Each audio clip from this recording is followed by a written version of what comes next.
Buenas tardes, hermanos. Vamos a continuar con la segunda clase de la primera carta a Timoteo, epístola pastoral,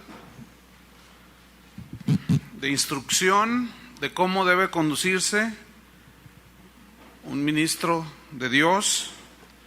Y vamos a la primera carta en el capítulo 1. Esta es la segunda clase. Si le quieren poner un título a la clase, se llama Los falsos maestros. Primera Timoteo 1:5, voy a leer.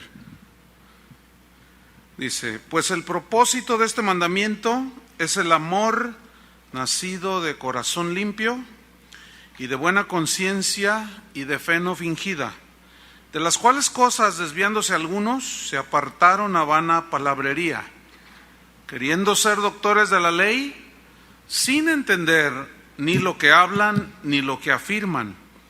Pero sabemos que la ley es buena si uno la usa legítimamente, conociendo esto, que la ley no fue dada para el justo, sino para los transgresores y desobedientes, para los impíos y pecadores, para los irreverentes y profanos, para los parricidas y matricidas, para los homicidas, para los fornicarios, para los sodomitas, para los secuestradores, para los mentirosos y perjuros, y para cuanto se oponga a la sana doctrina, según el glorioso evangelio del Dios bendito, que a mí me ha sido encomendado.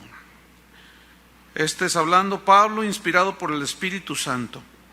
La clase pasada vimos cómo Pablo le dijo a Timoteo que se quedara en Éfeso para que mandase a algunos que no enseñaran diferente doctrina, falsas doctrinas, estaban torciendo el evangelio. Y dice en el versículo 5, ese mandamiento que le dijo: quédate allí, Timoteo. En el versículo 5 dice: el propósito de este mandamiento, o sea, de quedarse y de que guardara la sana doctrina, ese mandamiento tenía un propósito. Y Pablo lo que va a hacer a continuación, que vamos a estudiar este pasaje, es que él estaba contrastando el propósito que él tenía como apóstol verdadero, lo contrastaba con el propósito que tenían los falsos maestros. El propósito de Pablo era por amor a Dios, por amor a los cristianos, a la iglesia, y por amor a la sana doctrina. Los falsos maestros lo que hacen no lo hacen por amor a Dios, ni por amor a la iglesia, ni por amor a nada, sino por amor a ellos mismos. Entonces Pablo hace este contraste, y quiero que veamos en primera carta de Pedro, capítulo 5, pongan una señal ahí, vamos un poco adelante, primera de Pedro, capítulo 5, versículo 1. Aquí hay un ruego que hace otro de los apóstoles de Jesús llamado Pedro. Y fíjense cómo utiliza esta palabra muy interesante: ruego. Había un ruego, no era el que se enseñorea de la gente, ¿verdad? Aquí yo soy el que mando y cosas de esas, no. Era algo del corazón. Y dice Pedro: ruego a los ancianos que están entre vosotros. Aquí ancianos no son los viejitos, sino los líderes en la iglesia, porque ancianos es un adjetivo que se utiliza para los líderes que gobiernan la iglesia. Entonces, y hay ancianos que pueden estar jóvenes de edad, ¿sí? Entonces, ruego a los ancianos que están entre vosotros, yo anciano también con ellos, o sea, pastor, guía de la iglesia y testigo de los padecimientos de Cristo, porque él los fue testigo de primera mano, que soy también participante de la gloria que será revelada. Y luego les da una instrucción a estos pastores, les dice, versículo 2: apacentad la grey de Dios. Apacentar significa alimentar, dirigir, edificar, corregir. ¿A quién? A la grey de Dios, que está entre vosotros, cuidando de ella, cuidando del rebaño de Dios, de la iglesia de Dios, Si tú vas a ser o eres un pastor de 50 personas, cuida a esas 50 personas. ¿Cómo? ¿Andando detrás de ellas a donde quiera que van? No, ese no es el cuidado que la Biblia enseña. El cuidado es enseñándoles la palabra de Dios y cuidándolo de los falsos maestros, cuidando que ellos vayan creciendo y madurando, cuidando de ella, dice, no por fuerza. Lo mismo si tienes 20, 50, 1000, 2000, 10,000, tiene que ser con el mismo amor. No por fuerza, sino voluntariamente. No por ganancia deshonesta, o sea, pensando sacar ganancia. No, sino con ánimo pronto. No como teniendo señorío sobre los que están a vuestro cuidado, sino siendo ejemplos de la grey. Uno de los retos más fuertes que tiene un pastor, un líder, un ministro o un futuro ministro, como seguramente muchos de ustedes lo serán, es el ser ejemplo para la gente que Dios te pone a pastorear. Ese es el reto más grande, hermanos. Y es un paquete grandísimo, ¿sí? Entonces, volviendo a Timoteo, él está contrastando el propósito de los falsos maestros, que era por ganancia deshonesta, con el ministro que tiene que ser de corazón, amando al Señor. Vamos al versículo 5, 1 Timoteo 1:5. Entonces, el propósito de este mandamiento, quiero que noten, había aquí 3 cosas. 1, es de amor nacido de corazón limpio. Fíjate, amor nacido de corazón limpio. El Salmo 24, versículo 3 y 4, dice: ¿quién subirá al monte de Jehová? ¿Y quién estará en su lugar santo? El limpio de manos y puro de corazón. Es decir, que todo ministro debe de conocer las intenciones verdaderas por las cuales hace lo que hace y por qué quiere servir a Dios. Si es de corazón limpio, con propósitos limpios, o detrás de todo tiene intenciones chuecas, corruptas, que a fin y al cabo Dios las conoce. Entonces Pablo dice, de corazón limpio. El Salmo 51, versículo 10, el salmista oró de esta manera después de que él había cometido una falla, un pecado. Él dijo: cree en mí, oh Dios, ¿qué? Un corazón limpio. Cree en mí, forma en mí, Señor, un corazón limpio. Qué importante es que todo el que sirve a Dios tenga motivaciones limpias. Amor nacido de un corazón limpio. Que lo que tú vayas a hacer para Dios, lo que tú hagas para Dios, cualquier cosa, tiene que ser la motivación nacida, ¿de dónde? De un corazón limpio. Porque escúchenme, si no tenemos un corazón limpio, también se va a evidenciar que hay un corazón sucio. Así como se evidencian los propósitos limpios nacidos de corazón, también se evidencian los propósitos corrompidos. ¿Se ve? Y esto es lo que Pablo está diciendo. En otra parte dice: yo no soy como aquellos apóstoles que falsifican la palabra de Dios, decía Pablo. No. Mi motivación es de un amor nacido de corazón limpio. Entonces, corazón limpio para servir al Señor. Anoten 1 Tesalonicenses, capítulo 2, versículo 3 al 6. Otra vez. 1 Tesalonicenses, capítulo 2, versículo 3 al 6. Dice así: porque nuestra exhortación, nuestra llamada de atención, nuestra reprensión, nuestro ánimo hacia ustedes, no procedió, no nació de error. Aquí la palabra error es una palabra griega que significa fraude. Fíjate, dice, nuestra exhortación o el por qué les predicamos a ustedes no venía precedido de una actitud como para fraudearlos a ustedes, como hay tanto fraude espiritual hoy.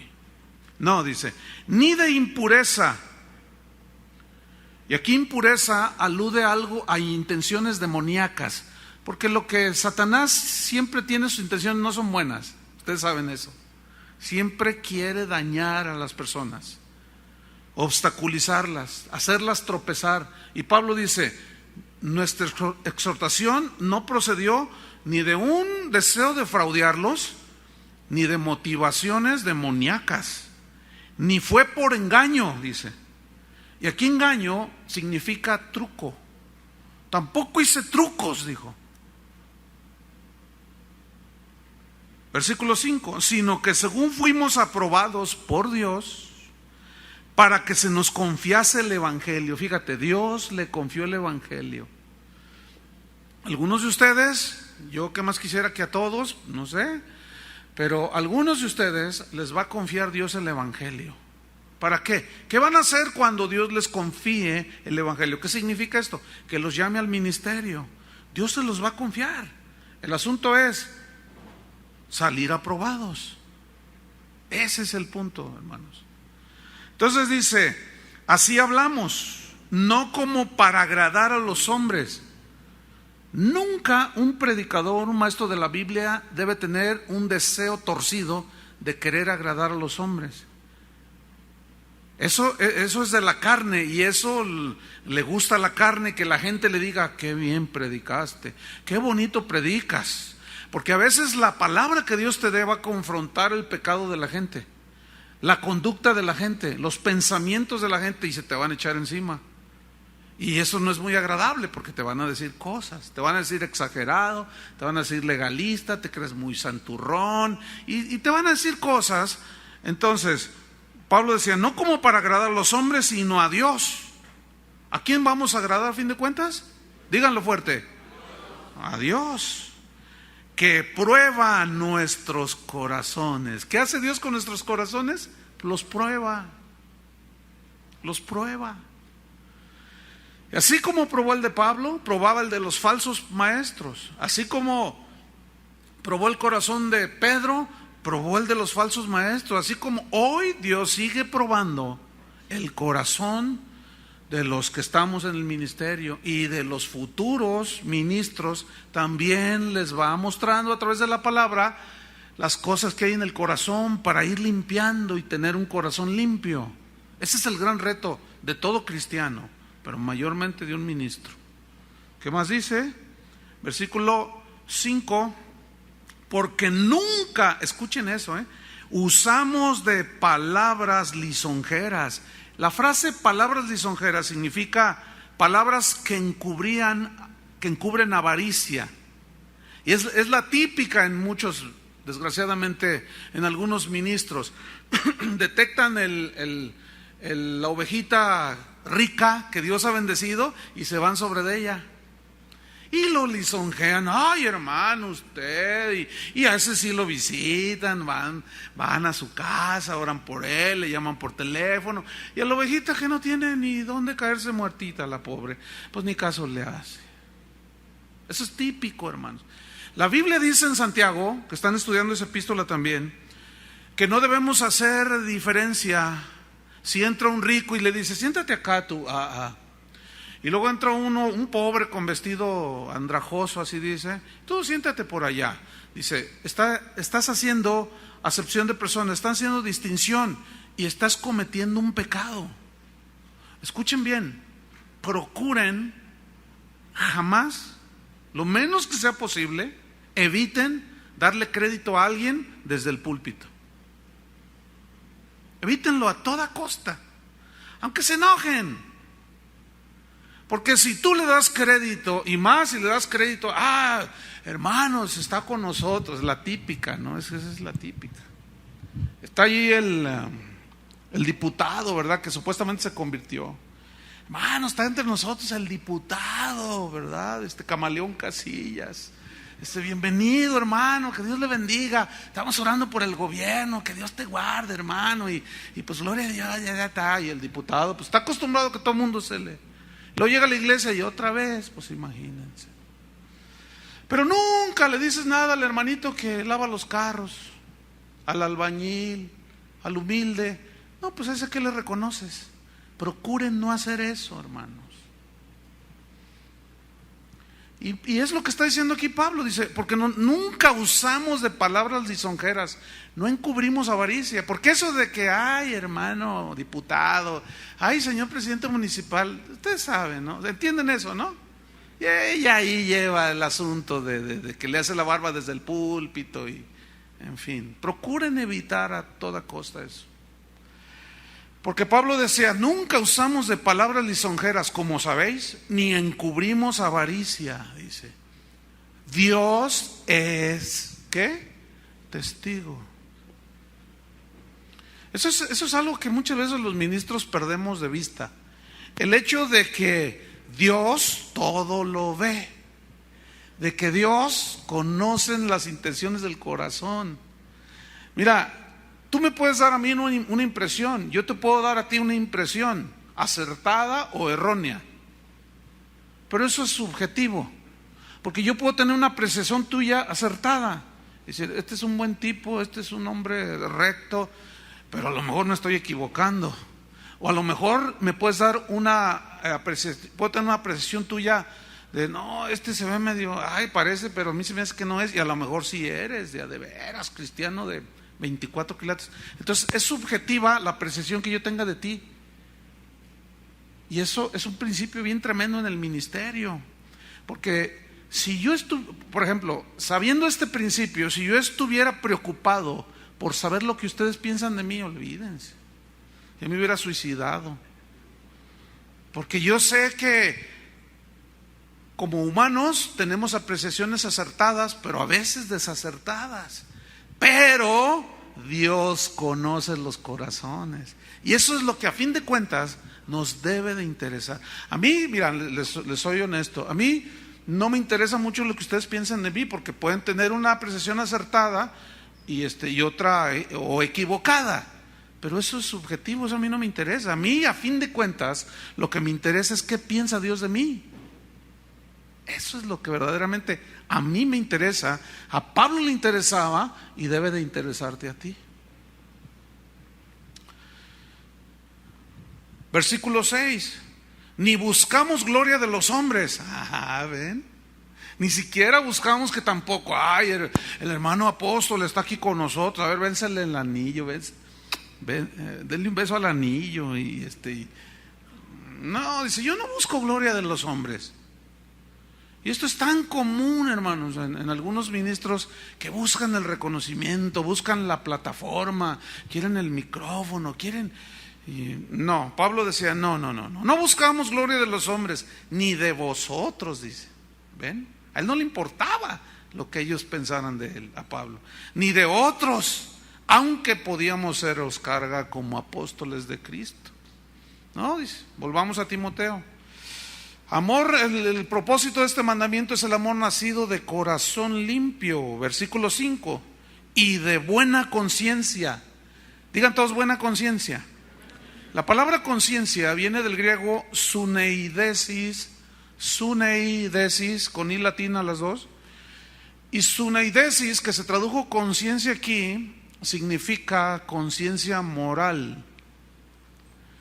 Es decir, la conciencia es la facultad que todos los humanos tenemos, es algo que está dentro de nosotros, que está pues en el alma, pero no te puedo decir está detrás de la pituitaria o está detrás de la vena aorta o qué sé yo. No, pues es algo que está en el alma, es algo intangible.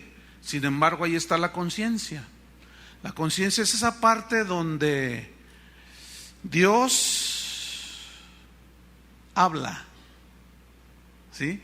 Es ese lugar en todos los seres humanos donde cuando hacemos algo conforme a la voluntad de Dios, sentimos satisfacción, sentimos paz cuando hacemos la voluntad de Dios, pero también podemos sentir acusación, podemos sentir condenación, duda, remordimiento, ¿sí? En el Salmo 16, versículo 7, el salmista decía: aún en las noches me enseña mi conciencia. ¿Han oído esa de que no, yo tengo paz en mi corazón, yo tengo paz en mi... Pero a veces nada más es una frase gastada, cuando la verdad es que la conciencia te puede estar acusando: eres un mentiroso. ¿A poco crees que Dios no te ve? Sí, pero nadie me ve. O sea, tú hablas contigo mismo y sigues aparentando y sigues aparentando. Pero la conciencia, miren, la conciencia es el único juez al cual tú no puedes sobornar. ¿Cuánto le vas a dar a la conciencia para que se alinee como cualquier abogadillo allá afuera? ¿Ah? No, la conciencia no. La conciencia no se vende. Por eso Pablo decía: el propósito de este mandamiento es nacido de un corazón limpio y de buena conciencia. O sea, lo que yo ministro, en otras palabras, decía Pablo, y el mandamiento que te doy, Timoteo, lo hago delante de Dios, que me constituyó apóstol, pero yo tengo buena conciencia.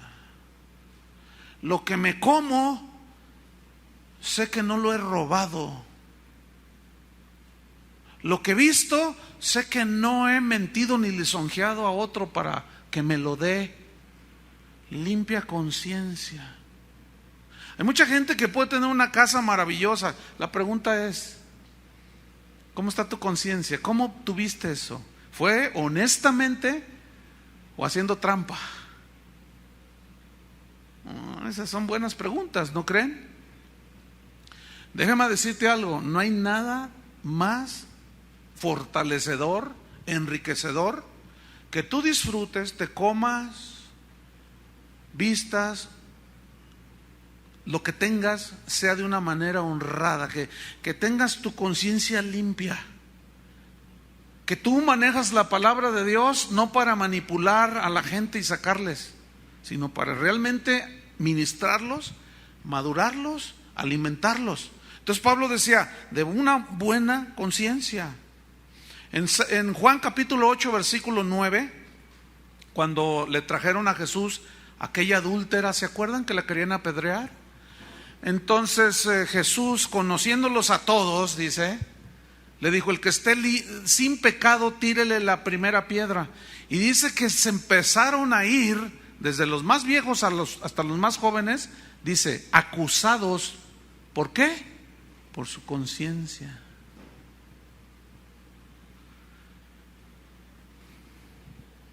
En Romanos 2:15, se los leo, anoten ustedes nada más, pongan una señal ahí, si abren rápido su Biblia.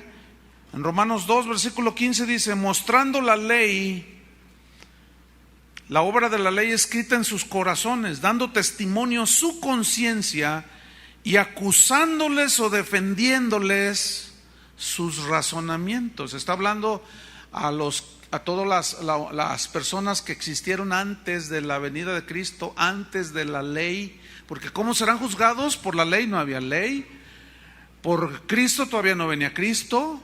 ¿Cómo serían juzgados? Por la ley de ¿qué? De la conciencia. Fíjense qué tremendo, Fíjense el poder que tiene la conciencia. Tienes que ser un verdadero hipócrita como Judas para disimular hasta ese grado. Y eso es evidencia de un no nacido de nuevo. Entonces Pablo decía: no, una buena conciencia, Timoteo. Volviendo a Timoteo, anoten Hechos 24:16, Hechos 24:16. No lo vamos a leer para ahorrar un poco de tiempo, pero que quede ahí en sus notas. Después lo leen ustedes. Pero vamos a 1 Timoteo de nuevo. Y vamos al versículo 19, adelantándonos un poquito. Dice: manteniendo la fe y buena conciencia. ¿Qué tiene que ser un ministro de Dios? Mantener la fe. Aquí fe significa las verdades del Evangelio. Manteniendo las verdades del Evangelio y la buena, ¿qué? Conciencia. Ahora escuchen: desechando la cual, o sea, la buena conciencia, naufragaron, se les hundió el barco, se quedaron aislados, hicieron una secta, naufragaron en cuanto a la fe, o sea, a las verdades del Evangelio, algunos, dice Pablo, versículo 20, de los cuales son, y da nombres, Himeneo y Alejandro, a quienes entregué a Satanás para que aprendan a no blasfemar. Después voy a explicar más sobre lo que significa entregar a Satanás, ¿ok? Aquí nada más estoy enfatizando la conciencia. Entonces, volvamos al versículo 5. El propósito de este mandamiento es de un amor nacido de corazón limpio, de buena conciencia, y número 3, ¿de qué más? Y de fe no fingida. Aquí la palabra fe tiene un significado esencial, fundamental, que es confianza en Dios. Pero también fe tiene otros significados, viene del griego pistis, y tiene otros significados que se interpretan conforme al contexto donde aparece la palabra. Por ejemplo, aquí dice, y de fe no fingida, o sea, aquí fe no significa confianza en Dios. Aquí fe significa fidelidad. ¿Se acuerdan en Gálatas 5? Dice que los frutos del Espíritu son amor, gozo, paz, paciencia, fe. Ahí no es fe hacia Dios, sino fidelidad. Es más, algunas versiones ya lo traen mejor traducido según el contexto. Entonces lo que está diciendo Pablo aquí es, y de buen corazón limpio, buena conciencia, y de fidelidad no fingida. Fíjate, como Judas, ese aparentaba que era un fiel discípulo de Jesús. ¿Se acuerdan cuando llegó una mujer y le quebró allí, rompió un vaso de alabastro? Y entonces Judas dijo, uy, qué desperdicio, porque este perfume de tanto valor se pudo haber vendido por tantos denarios y eso haberse dado a los pobres. Ay, mira, sonaba bien. Pero dice la Biblia que eso decía, pero en realidad él sustraía de la bolsa. Se robaba de las ofrendas que la gente le daba para que ellos siguieran ministrando. Entonces él fingía fidelidad porque no era fiel. Pero Jesús lo conocía. Pero Jesús veía su corazón, que no era corazón limpio. Pero Jesús veía que su conciencia de Judas, fíjate, tanto lo acusó su conciencia después de que traicionó a Jesús, que fue y se ahorcó. Fíjate el poder que tiene la conciencia. Fue y se tomó justicia por sí mismo. Entonces dice, y de una fe no fingida. La palabra fingida viene del griego anupokritos, de donde se deriva hipocresía. ¿Sí? Anupokritos. Y entonces significa una fidelidad al Evangelio, a Dios, sin hipocresía, sino de corazón limpio, con buenas motivaciones, de buena conciencia. Sin embargo, los falsos maestros ni tienen corazón limpio, tienen corazón sucio, conciencia corrompida, sucia, cauterizada, muchos de ellos que ya ni sienten, y una falsa fe o una falsa fidelidad. Son sin escrúpulos y son hipócritas. Qué condición tan más terrible, pero Dios la ve. Así como ve al ministro como Pablo, también ve al falso ministro. Segunda carta a los Corintios, capítulo 12. Segunda carta a los Corintios, capítulo 12, en el versículo 14.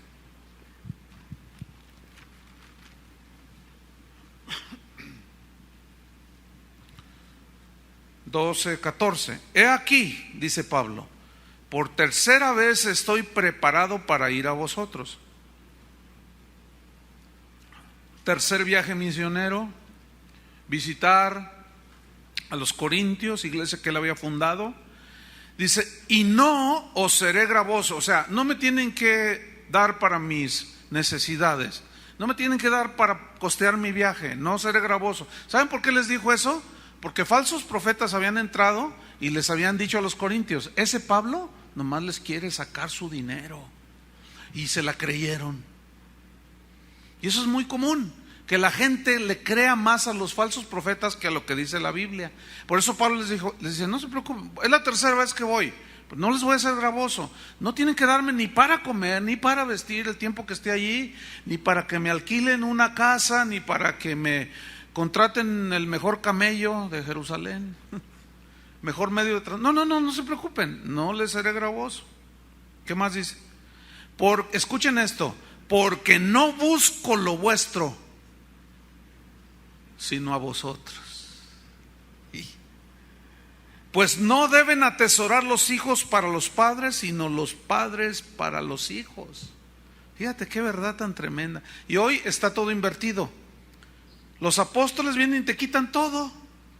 Traiga el anillo, traiga todo, traiga las escrituras de su casa, la factura de su coche, de su plancha y hasta del burro. Digo, donde se plancha. Tráigase todo, porque la Biblia dice que traían todo a los pies de los apóstoles. Así dicen Hechos, ¿verdad? Sí, pero ellos no leen lo que dice más abajo, que eso era para repartir a los pobres, para hacer el bien. No, estos se lo quedan. Ahora fíjate, dice aquí, yo no busco lo vuestro, sino a vosotros. A mí me interesan ustedes, no lo de ustedes. Y los falsos maestros les interesa lo que tienes, no les interesas tú, les interesa lo que tienes y lo que les puedes dar o lo que te pueden quitar. Y luego establecele un principio, porque los padres, los hijos no atesoran para los padres, sino los padres para los hijos. A ver, los bienes que tú tengas, ¿a quién se los vas a dejar? Pues a tus hijos. Si tienes una casita, si tienes unos ahorros, lo que tú tengas, haces un testamento, porque los padres atesoran, guardan para darle ¿a quién? A sus hijos. Y nunca se ve que los hijos atesoren y dejen de herencia a los padres. Sin embargo, los falsos maestros, esos vienen por lo vuestro, no por ti. Tú no les interesas nada. Mientras les das, hermanos, mira, cuando te vayas al cielo, es más, yo voy a orar para que cuando te vayas al cielo, el mismo apóstol Pedro te reciba. Es más, Gabriel y Miguel, hasta Rafael, que dicen que no existe. Que te hagan caravana y luego el hermano se la cree. Entonces dice Pablo, yo no busco lo vuestro. Fíjate el versículo 15, dice, y yo, decía Pablo, yo con el mayor placer gastaré lo mío, y aún yo mismo me gastaré del todo por amor de vuestras almas. Fíjense, aunque amándoos más, sea amado menos. Este sí era un verdadero ministro, hermanos. No como, es una tristeza ver lo que ve uno hoy. Por razón de que Dios me lleva a muchos lugares, hermanos, yo los veo en vivo y en directo. Es tremendo, hermanos. Y es un dolor en el corazón, es una carga tan fuerte. Y a veces enfatizas tanto que dicen, ya estás exagerando, ya párale. Pero ¿saben una cosa? Eso no es lo que la Biblia dice, ya párale.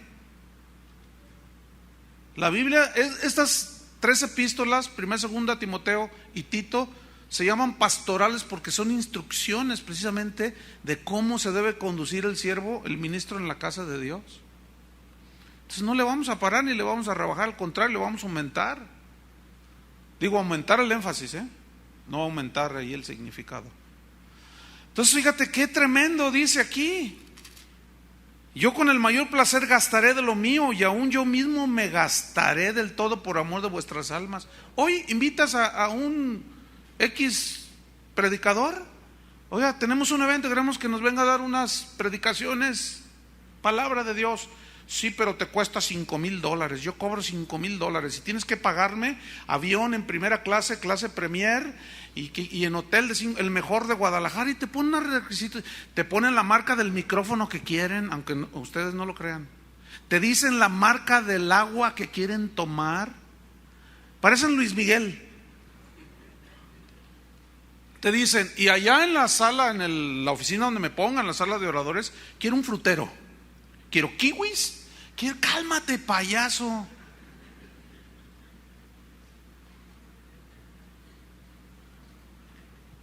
¿Saben por qué todos esos no van a países como Cuba, como El Salvador? ¿Saben por qué no van esos? Porque la gente es pobre. Pero tienen el llamado para ir a los Estados Unidos, tienen el llamado para ir, llegan a Guadalajara, son tremendos, hermano. Y luego empiezan a preguntar, ¿cuál es la iglesia más grande? ¿Cuáles son de las iglesias más grandes? Y luego ya les dicen, ¿no? Y luego llaman. Hermano, Dios me dijo, ando en un viaje de predicación, y Dios me dijo que compartiera en su iglesia. Pues a mí no me ha dicho, fíjate. ¿Por qué no dices de uno allá del Cerro del 4? Porque ellos están buscando dónde sacan más. Y uno, mira, te los pescas de volada. Y Pablo dice, no, yo gastaré de lo mío. La mayoría de las veces que voy a Centroamérica y a veces a Sudamérica, yo pago de lo mío. No me estoy jactando, pues Dios lo sabe. Imagínense estar aquí echándoles mentiras sin esperar nada. Acabo de ir a Centroamérica, llevé un montón de MP3, todos los regalé, y ellos me están escuchando ahorita. Que digan que no es cierto, alguien que me diga que no es cierto.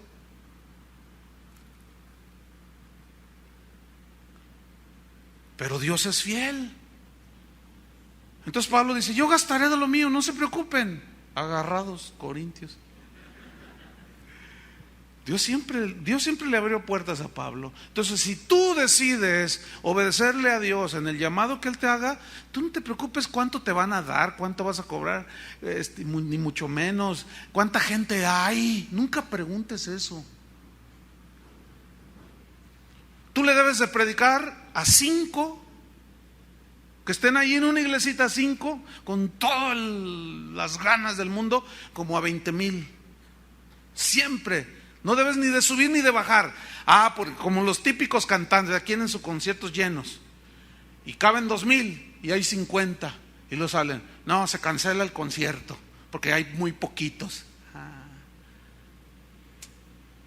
¿Saben qué? No vayan a esa basura de conciertos. Esa gente nomás anda buscando. Pero eso sí, están llenos, no, hombre, hasta te bailan, hasta se te paran de cabeza los tipos estos. Claro, pues ellos van por la ganancia. A ver, ¿cuál de ellos ha venido y ha dicho, yo pago todos los gastos, vamos todos juntos a alabar a Dios, la entrada es gratis? Dígame quién. ¿Cuál? Hermano, usted sabe que hay gastos. Sí, pero ¿quién tiene necesidad de que tú vengas pagar por alabar? ¿De dónde sacaste eso? Oh, Corintio. Vámonos a Timoteo otra vez. Pues el propósito de este mandamiento es el amor nacido de corazón limpio, de buena conciencia y de fe no fingida. Versículo 6. De las cuales cosas, o sea, corazón limpio, buena conciencia y fidelidad no fingida, de estas cosas, desviándose algunos, ahí andan. Se apartaron, ¿a qué? A vana palabrería. Fíjate, la palabra desviar, se desviaron, viene del griego astogeo con J, que significa errar el blanco. Y es la idea de un arquero que tira la flecha y no le da al centro del blanco. Entonces, de las cuales algunos errando el blanco. ¿Por qué erraron el blanco? Porque tenían corazón sucio, mala conciencia e hipocresía. Escúchame bien, si tú y yo no corregimos desviaciones del corazón, tarde o temprano se va a manifestar lo que hay dentro del corazón. Escúchenme bien. Déjame ponerte un ejemplo, mira. Los viajes que se hacen a la luna, el Discovery, estas naves espectaculares, todas están programadas por medio de computadora. Entonces los científicos hacen todos sus cálculos y calculan la velocidad, todo lo calculan, los grados que hay o las coordenadas de cómo llegar a la luna. Los astronautas, ellos nada más se sientan, están operando ahí algunas cosas, pero en realidad desde el centro acá en tierra, por medio de las computadoras, pues están dirigiendo todo. Ahora, escúchame bien, un error en la computadora de .00001 grado en la coordenada X, escúchame bien, a ver si puedo lograr el ejemplo. Mira, supongamos que aquí está la luna, ¿sí? Acá está la Tierra, aquí está la luna. Entonces ellos calculan bien, entonces sale la nave y aterriza exacto. Y de regreso, uno de los ingenieros se equivoca por una nada, pero no se dan cuenta. Ellos creen que todo está bien. Entonces despega la nave de regreso a la luna. Entonces comienza su vuelo y empieza. Y los astronautas todo lo ven normal, van bien, van a la mitad del camino y se ve que van directo. Pero como son grandes distancias, es imperceptible cuando se va desviando una milésima de punto de no sé qué. De tal manera que si no es exacta y hay un error en el cálculo de regreso, en la programación de la computadora, ese .000 milésimo de lo que tú quieras,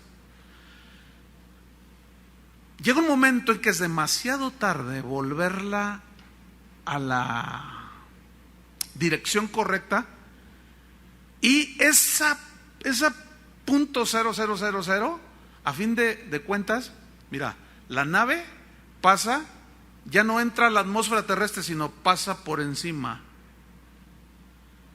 Pero eso es cuando ya casi están a punto de llegar. Así ha habido muchos casos y accidentes. Esto lo puse para ilustrarte lo siguiente. Si tú dejas en tu corazón motivaciones incorrectas, deseo de reconocimiento, de fama, de esquilmar a las ovejas, ahí no, pues tú puedes, mira, vas a la mitad del camino y se ve como que todo va bien. Pero al paso del tiempo se da uno cuenta que erraron el blanco. Y tú dices, oye, se miraba también ese hermano, se miraba también ese predicador. ¿Qué le pasó al predicador? Porque nunca limpió su corazón. ¿Me entendieron? Y tarde o temprano, hermanos, pasan 1 año, 2, 3. Así hay iglesias que salen de una división, salen de un tipo que se cree el Mesías y que yo sí les voy a enseñar, y la gente le cree y se jala 200 ovejas y empiezan, y el primer año, ay, es el amor con el Señor, y este sí nos pastorea, este sí es y pasan 2 años y todavía, no, qué tremendo, no, sí, yo sabía que este hermano. Pasan 3 años y empieza a chafear, empieza con pequeñas desviaciones.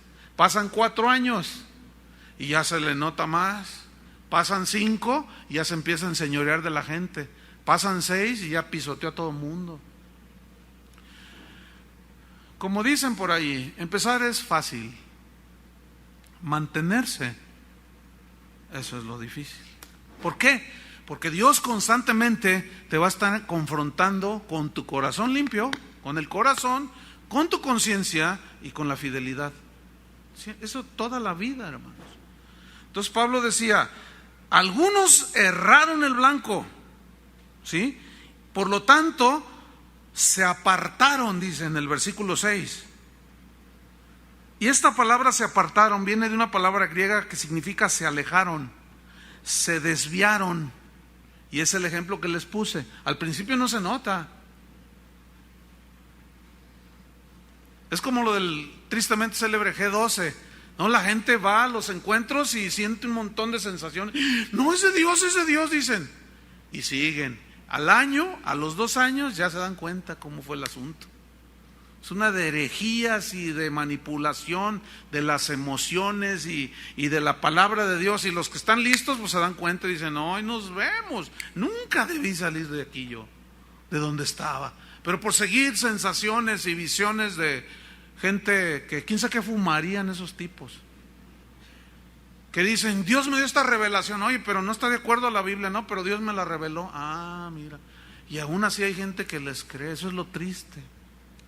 En fin, dice, de las cuales cosas, corazón limpio, buena conciencia, fidelidad, se desviaron algunos y se apartaron. Se desviaron, se salieron del camino y se apartaron ¿a qué? Dice, versículo 6, vana palabrería.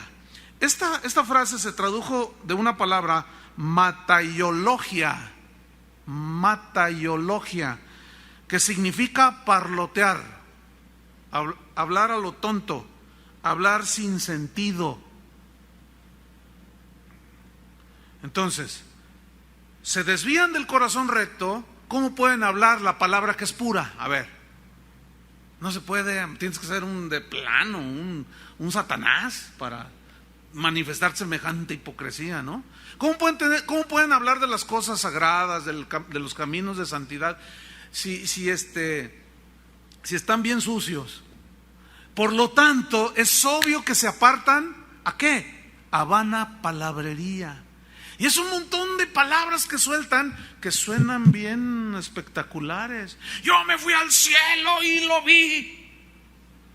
Bueno, ¿y aquí en la tierra cómo te portas, mano? No, pero yo lo vi allá en el cielo y me dijo, y pues sí, ya bájate del cielo, pero aquí, a ver acá, pues tu esposa, el otro día vino ahí llorando que le pusiste el ojo morado. Bueno, pues es que no me entiende y yo quiero servir a Dios en el ministerio. El otro día se me puso al brinco y pues le di su cachetada. Ah, pero viste al Señor en el cielo. Entonces, estos se apartaron, se salieron del camino y por lo tanto se van ¿a qué? ¿Qué empiezan? Mataiología, a parlotear, a hablar sin sentido, a decir un montón de tonterías, hermano. A ver, ¿cómo le suena esto? Ahí va. Estas son palabras casi, me las aprendí casi de memoria.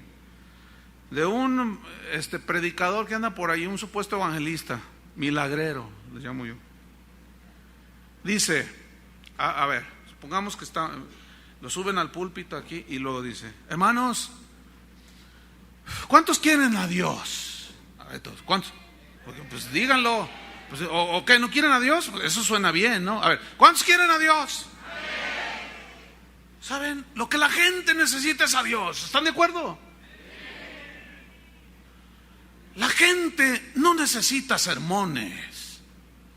La gente lo que necesita es a Dios.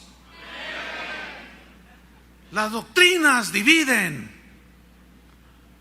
Yo por eso no predico doctrinas. Esas dividen, pero Dios une. ¿Cuántos quieren a Dios?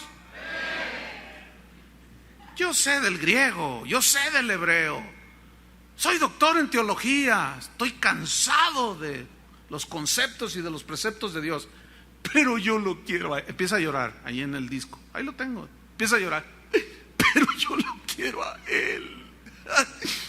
Re bien que fin, y no le salen lágrimas. ¿Los han visto? Lloran y no le salen lágrimas.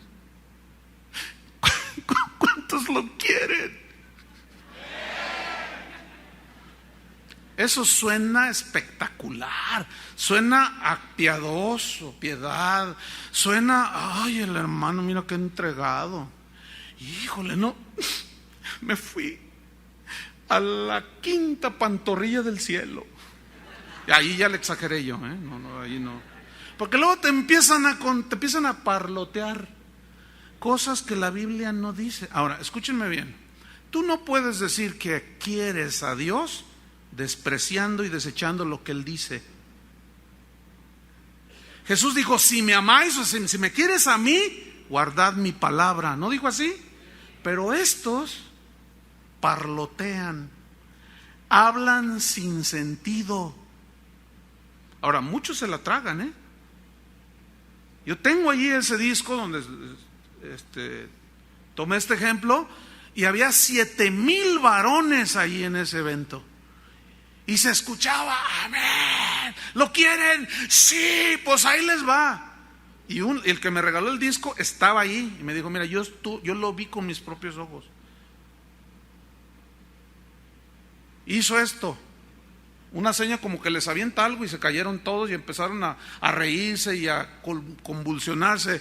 Más, dales más. Y luego les aventaba otro. Ahora ya está, les avientan a Dios. Entonces, ¿y luego qué sigue? ¿Dónde vamos a ir a parar? Sin predicar el evangelio, menospreciando la palabra de Dios. A eso se refiere, hermano. No hay un corazón. Pero presume que tiene un jet, el tipo este. ¿Y ustedes qué tienen? Dice. Porque no tienen fe. Pero él sí es de super fe, hasta jet tiene. De los cuales, desviándose algunos, cerraron el blanco, dice. Se apartaron, se salieron del camino, se desviaron a vana palabrería. Es un parlotero, son unos merolicos. ¿Han escuchado los merolicos? Los que nos escuchan en internet son de esos que en los mercados que hay en las calles, ¿verdad?, que te presentan el medicamento maravilloso. ¿Tiene usted SIDA? ¿Cáncer? Este pomito contiene, y te dan, y la gente ahí va y compra.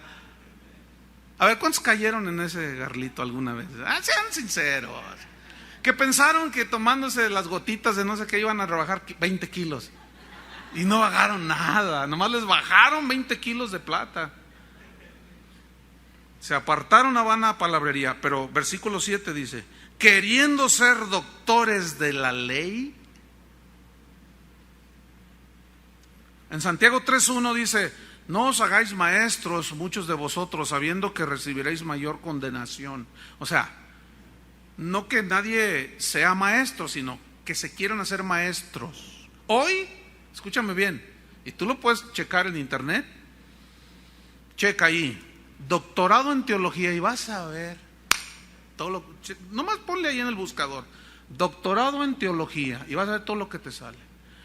Y luego ya te sale ahí Juan Camaney, Juan Querendón,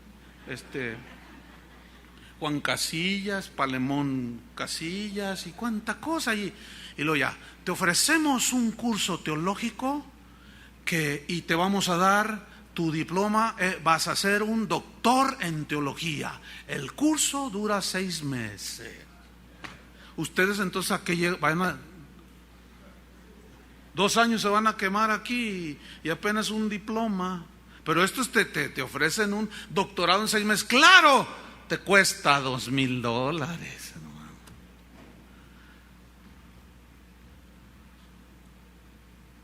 Y así, mira, yo conozco gente, conozco supuestos pastores que tienen 3 años de convertidos y ya hasta doctores en teología son. Háganme favor. Y dice Pablo, queriendo ser doctores de la ley. Hay un hombre, se llamaba Juan Knox, uno de los reformadores. Era un hombre altísimo, medía casi 2 metros. Tenía un aspecto de guerrero impresionante. De hecho, le decían el bruto, imagínate. Así le decían, por lo tosco que era, ¿sí? Pero un día Dios tocó su corazón. No sabía ni leer el tipo. No era educado, era tosco, bruto. Por su mote que le decían, pues avalaba todo como él era. Pero un día Dios tocó su corazón. Se llamó Juan Knox. Busquen en el internet igual, Juan Knox, y lean sobre él. Les va a bendecir la historia de este hombre de Dios. Cuando él recibió la gracia de Jesús, que Dios lo transformó, él se volvió, fíjate, se empezó a educar y empezó a estudiar griego. O sea, el tipo se preparó en las escrituras, estudió la Biblia en el griego, en el hebreo, se hizo tremendo. Dios le hizo una obra maravillosa. Cuando Dios lo llama al ministerio, ¿saben qué hizo? Él supo cuando Dios lo llamó, fue y se metió a su dormitorio, a su cuarto, y se agarró llorando, y temblando decía: yo predicar tu palabra, no. O sea, del temor que tenía él, de que si obedecía a Dios en el llamado, no enseñara la palabra de Dios, imagínate. Y se estuvo días ahí encerrado. Finalmente, pues Dios lo convenció y llegó a ser uno de los... Está en la historia, hermanos. Pero el temor que él tenía, no hombre, ahora se convierte en alguien y pues siente un deseo y todo, y como alguien que se convirtió aquí en casa de oración, a los 6 meses pidió una cita, de convertido, pidió una cita conmigo. Me dijo: pastor, vengo porque quiero que me ponga una iglesia. Y yo le dije: oye, pues si no son taquerías ni zapaterías, ¿cómo que ponme una iglesia? Sí, dice, es que fíjese que yo tengo esta profesión en el mundo y yo doy pláticas de motivación a las empresas, entonces pues yo tengo arrastre, tengo influencia sobre la gente, tengo capacidad de liderazgo, yo sé que puedo ser pastor. Le dije: no, pues si no son papitas fritas con sal y chile y limón, pues es nomás las agarro y ya. Le dije: no, y mira, me tomé el tiempo ahí en mi oficina, casi a las 12 de la noche, para darle el tiempo y explicarle que no es así. Fue la última vez que lo vi yo aquí en la iglesia. Lo que supe enseguida, a los 2 meses, que ya tenía una iglesia y era pastor. Eso hace 3 años. Hoy es doctor en teología. No puede ser. ¿Y habían de oír las parloteadas que le mete a la gente? Impresionante, increíble. Queriendo ser doctores de la ley, dice. Versículo 7, sin entender, sin comprender significa, sin percibir la realidad de las cosas, ni lo que hablan, ni lo que afirman.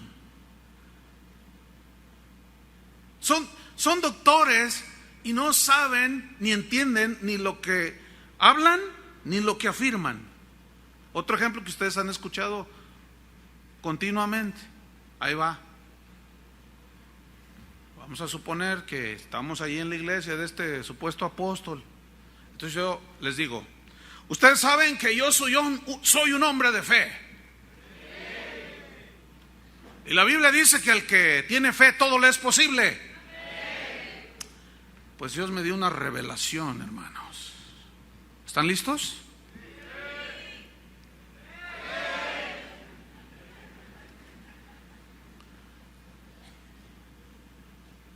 Sin fe es imposible agradar a Dios. Y al que cree todo le es posible. Pues Dios me reveló que si tú tuviste un familiar que murió sin Cristo, yo puedo orar para sacarlo del infierno.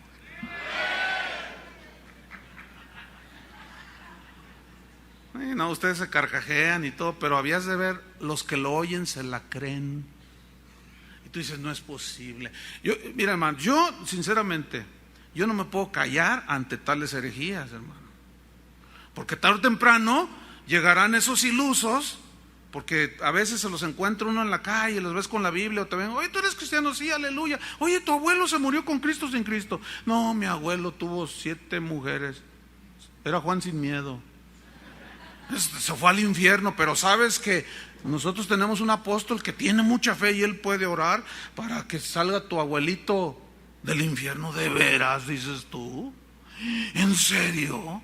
Pues eso suena bien y eso apela a las emociones de la gente. ¿Pero eso dice la Biblia? Queriendo ser doctores de la ley, sin entender ni lo que hablan ni lo que afirman. Si por la fe de un tipillo allí se puede sacar la gente del infierno, ¿a qué vino Cristo al mundo? Se hubiera quedado allá. Nomás hubiera dicho: nada más tengan fe y sacan a todo mundo del infierno. por medio de la fe.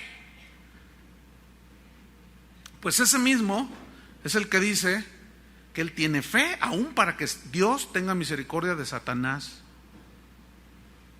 No, a mí se me retuercen las entrañas cuando oigo eso.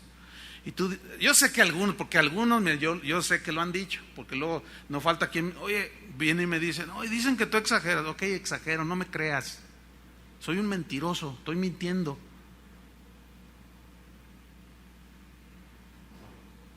Pero vieras qué feo siento aquí en mis entrañas cuando oigo cosas de esas. Y ahí andan.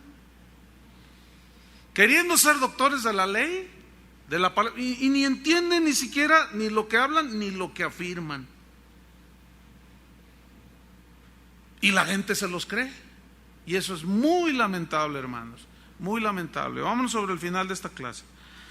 Versículo 8. Pero sabemos que la ley es buena. ¿Por qué es buena? Porque es dada por un Dios bueno. El Salmo 19:7 dice que la ley de Jehová es ¿qué? Perfecta. No tiene error. Dice, la ley es buena, escuchen, si uno la usa, la ley, ¿cómo? Legítimamente. O sea, aquí usar significa manejar. Legítimamente significa conforme a las reglas y al propósito que Dios le dio para la ley. ¿Cuál era el propósito de la ley? Romanos 3:20, Pablo lo dice allí, que el propósito de la ley era que el hombre conociera por la ley que era pecador. Porque Pablo decía, Romanos 3:20, yo no sabía que codiciar era pecado hasta que no leí en la ley que codiciar era pecado. Ahora, escúchenme bien, nosotros debemos de predicar la ley. Escúchenme bien, no se me adelanten. ¿Por qué debemos de predicar la ley? O sea, los mandamientos. De no esto, no lo otro. Porque es la única que le va a dar a la gente la conciencia, por el Espíritu Santo, el convencimiento de que son pecadores. Pero una vez que predicas la ley, ¿qué tienes que complementar? Con la gracia. Pero, como ninguno será justificado por las obras de la ley, sino por la fe de Jesucristo, al que cree, ahí sí, al que cree, será salvo. ¿Entendieron? Entonces, la ley tiene un uso legítimo. Pero luego viene, pero lava tus pecados, pero yo no puedo. No, es que es por fe, porque por fe somos salvos. Por gracia somos salvos, favor de Dios, por medio de la fe. Y esto no es de vosotros, es un regalo de Dios. Entonces dice, estos no entienden nada, dicen todo torcido, no saben ni entienden ni lo que hablan ni lo que afirman. Pero la ley es buena, dice, si se usa legítimamente. Versículo 9, conociendo esto, que la ley no fue dada para el justo. Porque si ustedes se fijan, nosotros ya no estamos bajo la ley, porque ya pasamos a otra ley, la ley de la gracia, si le llamamos así. ¿Estamos o no? Ok. Sino que la ley es para los transgresores, a los que están sin ley, que son ley para sí mismos, para los desobedientes, o sea, los rebeldes, para los impíos, significa los malvados, y pecadores, y para los irreverentes, o sea, los que son perversos y profanos, o sea, los que se burlan de Dios, los que pisotean a Dios y su palabra, para los parricidas y matricidas, para los homicidas, para los fornicarios, es decir, todo tipo de relación sexual fuera del matrimonio y perversión de todo tipo, dice, para los sodomitas. Aquí la palabra sodomita se tradujo de una palabra griega que es arsenokoites, de donde viene coito, relación sexual. Arsenokoites, y arsenokoites significa acostarse con un varón para tener relación sexual. Entonces, para los que dicen que la Biblia en el Nuevo Testamento no habla nada acerca de los homosexuales, entonces dice, ¿para quién es la ley? Que esto es pecado para todos esos. Ahora, ¿qué más? Para los sodomitas, para los secuestradores. En aquel entonces hacían esclavos a los hombres. Hoy tal vez ya no hay ese tipo de esclavitud, pero hay otro tipo de esclavitud, de manipulación y secuestran las mentes de las personas y los hacen sus seguidores de ellos. Para los secuestradores, para los mentirosos y perjuros, o sea, los que juran en falso, y para cuanto se oponga a la sana doctrina, limpia doctrina. ¿Cuál es la limpia doctrina? Que Cristo vino al mundo a salvar a los pecadores, al que creyere, para que todo aquel que en él cree no se pierda, mas tenga vida eterna. No por obras, porque nadie puede cumplir la ley, pero al reconocerte pecador, te limpias con la sangre de Cristo, versículo 11, según el glorioso evangelio del Dios bendito, que a mí me ha sido encomendado. Y el glorioso evangelio del Dios bendito es todo por gracia. Y así se va a llamar la clase del próximo viernes. Todo por gracia. Aquí nos vamos a quedar. Señor, te damos gracias. Gracias porque tú estás formando en nosotros un corazón limpio, una buena conciencia y una fidelidad no fingida. Ayúdanos, Señor, no queremos desviarnos, queremos llegar al final como Pablo, que dijo: he peleado la batalla, he guardado la carrera, por lo demás me espera la corona de justicia, terminar con gozo la carrera y con fidelidad. En el nombre de Jesucristo te lo pedimos, Señor, guárdanos en el hueco de tu mano. Amén. Amén. Bien, tómense un receso, por favor.